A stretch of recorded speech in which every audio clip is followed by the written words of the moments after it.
Hello అండి, రాధారమణంకు మీకు స్వాగతం. ఈ రోజు మన ఛానల్లో instant sweet recipe Telangana special పెసరపప్పు పునుకులు ఎలా చేయాలో చూపించబోతున్నాను. ఈ రెసిపీ ఉమ్మడి నిజామాబాద్ వాసులకు సుపరిచితం. ఎవరైనా చుట్టాలు వచ్చినప్పుడు మా అమ్మమ్మ చేసి పెట్టేది. మరి లేట్ చేయకుండా రెసిపీలోకి వెళ్ళిపోదాం. అంతకుముందు ఛానల్ని ఫస్ట్ టైం చూస్తున్నట్లయితే సబ్స్క్రైబ్ చేయడం మాత్రం మర్చిపోకండి. దీనికోసం నేను ఇక్కడ ఒక వాటర్ గ్లాస్తో పెసరపప్పు కొలుచుకుంటున్నాను. ఇప్పుడు ఆ మందపాటి కడాయిలో మనం ఏ గ్లాస్తో అయితే పప్పు కొలుచుకుంటున్నామో అదే గ్లాస్తో గ్లాసెడున్నర నీళ్లు పోసుకోండి. ఇక్కడ నేను పప్పు ఉడకబెట్టడానికి కుక్కర్ పాత్ర తీసుకున్నాను. ఇందులో కాస్త నూనె వేసి ఎసరు పెట్టుకోండి. ఎసరు వచ్చాక పప్పు వేసి కలిపి మూత పెట్టి పూర్తి చిన్న మంట మీద ఉడికించుకోవాలి. ఇక్కడ నేను నార్మల్గా ఉడికించుకుంటున్నాను కాబట్టి ఎసరు పెట్టి పప్పు వేసుకుంటున్నాను. దీనివల్ల పప్పు త్వరగా ఉడుకుతుంది. ఒకవేళ మీరు ప్రెషర్ కుక్కర్లో కనుక ఉడికించుకుంటే ఒక గ్లాస్ పప్పుకి ఒక గ్లాస్ నీళ్లు పోసుకొని పూర్తి చిన్న మంట మీద ఒక విజిల్ వచ్చేంత వరకు ఉడికించుకుంటే సరిపోతుంది. పప్పు ఉడుకు పట్టిన తర్వాత మధ్యలో ఓసారి అంతా కలగలుపుకోండి. ఆపై చివరి దాకా కలపాల్సిన అవసరం లేదు. తర్వాత ఎసరంతా అయిపోయాక పప్పు దాదాపుగా ఉడికిపోతుంది. ఇలా కాస్త అడుగంటడం స్టార్ట్ అవుతుంది, కానీ టెన్షన్ పడకండి.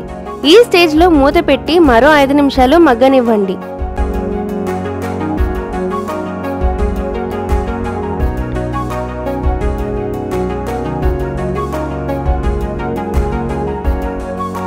ఐదు నిమిషాల తర్వాత చూసారా, పప్పు పర్ఫెక్ట్గా ఉడికిపోయింది. తర్వాత స్టవ్ ఆఫ్ చేసి అలాగే వదిలేయండి. అలా పప్పు బాగా ఉమ్మగిల్లుతుంది. ఈ కొలతలు టెక్నిక్స్ బూరెలకు అంటే ఆంధ్ర భాష వాడుకలో బొబ్బట్లకు కూడా వాడచ్చు. ఉడికించిన పప్పుని వేరే పాత్రలోకి ట్రాన్స్ఫర్ చేసుకొని పూర్తిగా చల్లారబెట్టుకోండి. జనరల్గా అయితే పప్పుని వేడి మీద ఉన్నప్పుడే మెత్తగా దంచుకొని అందులో చక్కెర లేదా బెల్లం వేసుకొని పూర్ణం తయారు చేసుకుంటారు. అలా అక్కడక్కడ పప్పు కాస్త పలుకు ఉండిపోతుంది. అందుకని మేము పప్పుని చల్లారబెట్టుకొని మిక్సీ పట్టుకుంటాము. దానివల్ల పప్పు ఈవెన్గా దంగుతుంది. మనం తీసుకున్న గ్లాసెడ్ పప్పుకి గ్లాసెడ్ బెల్లం పడుతుంది. నిజానికి ఈ బూరెలు చక్కెరతో చాలా రుచిగా ఉంటాయి. మీ చాయిస్ని బట్టి చక్కెర లేదా బెల్లం వాడుకోవచ్చు. పప్పు పూర్తిగా చల్లారిన తర్వాత మిక్సీ జార్లోకి ట్రాన్స్ఫర్ చేసుకొని పల్స్ చేసుకుంటూ మెత్తగా గ్రైండ్ చేసుకోండి.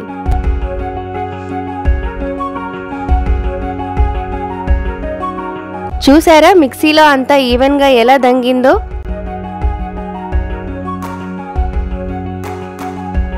మొత్తం పప్పుని నేను 2 విడతలుగా మిక్సీ పట్టుకున్నాను కాబట్టి ఇందులో సగం క్వాంటిటీ బెల్లం వేసి మళ్ళీ పల్స్ చేసుకుంటూ మిక్సీ పట్టుకుంటే మెత్తగా దంగుతుంది. చూసారా పూర్ణం ఎంత బాగా వచ్చిందో? ఇలాగే రెండో వాయి కూడా మిక్సీ పట్టుకోవాలి. ఈ పూర్ణంలో 1/2 చెంచా యాలకుల పొడి, ఇష్టమైతే కాస్త నెయ్యి వేసుకొని అంతా కలగలుపుకోండి. మీరు స్వీట్ కాస్త ఎక్కువ ఉండాలి అంటే ఇంకాస్త బెల్లం లేదా చక్కెర వేసుకొని మిక్సీ పట్టుకుంటే సరిపోతుంది. ఇందులో అవసరమైతే కొన్ని నీళ్ళు యాడ్ చేసుకొని మెత్తటి పూర్ణం ముద్ద తయారు చేసుకోండి.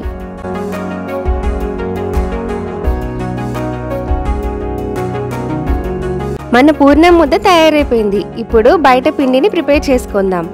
దీనికోసం ఒక గ్లాస్ పప్పుకు మొత్తం 2 గ్లాసుల శనగపిండి తీసుకోండి. ఇందులో 1/2 చెంచా ఉప్పు, చిటికెడు పసుపు వేసుకొని బాగా కలుపుకోండి. పసుపుతో పునుకులకు మంచి రంగు వస్తుంది. దీంట్లో కొంచెం కొంచెంగా నీళ్ళని యాడ్ చేసుకుంటూ ఉండలు లేకుండా పిండిని బాగా కలుపుకోండి. ఈమెంటబ్బా 2 గ్లాసుల పిండి అని చెప్పి 1 గ్లాసెడు పిండినే కలిపేస్తుంది అనుకుంటున్నారా?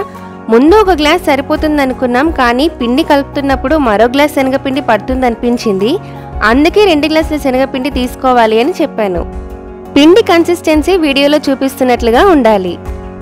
ఇప్పుడు పూర్ణం ముద్దలు తయారు చేసుకుందాం.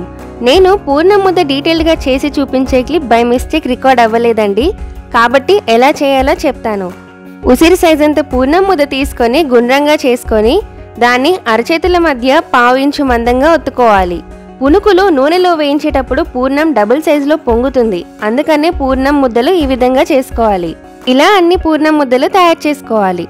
నూనె బాగా వేడయ్యాక ఫ్లేమ్ని లోలో పెట్టుకొని పూర్ణం ముద్దను పిండిలో బాగా ముంచి వీడియోలో చూపిస్తున్నట్లుగా వేసుకోవాలి. పునుకును మూకుట్లో వేశాక మీద మరికాస్త పిండిని జారనివ్వాలి. అలా అన్ని పునుకులు వేసుకున్న తర్వాత ఫ్లేమ్ని హైలో పెట్టి పునుకులను అలాగే వదిలేయండి.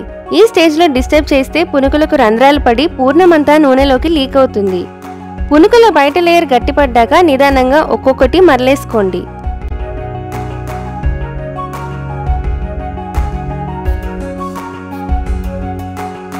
ఇలా మరోవైపు 2-3 నిమిషాలు వేగాక మరలేసుకొని మంచి రంగు వచ్చేదాకా వేపుకుంటే సరిపోతుంది.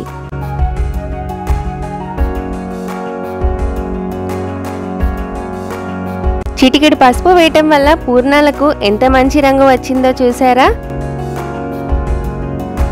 నేను మరో వాయి దగ్గర నుండి పూర్ణాలు ఎలా వేసుకోవాలో చూపిస్తాను చూడండి. ఇక్కడ నేను బయట పిండిగా శనగపిండిని తీసుకున్నాను కదా, దాని ప్లేస్లో బియ్యం పిండి, మైదా లేదా గోధుమ పిండిని కూడా వాడుకోవచ్చు. ఒక్కో పిండి ఒక్కో రుచినిస్తుంది.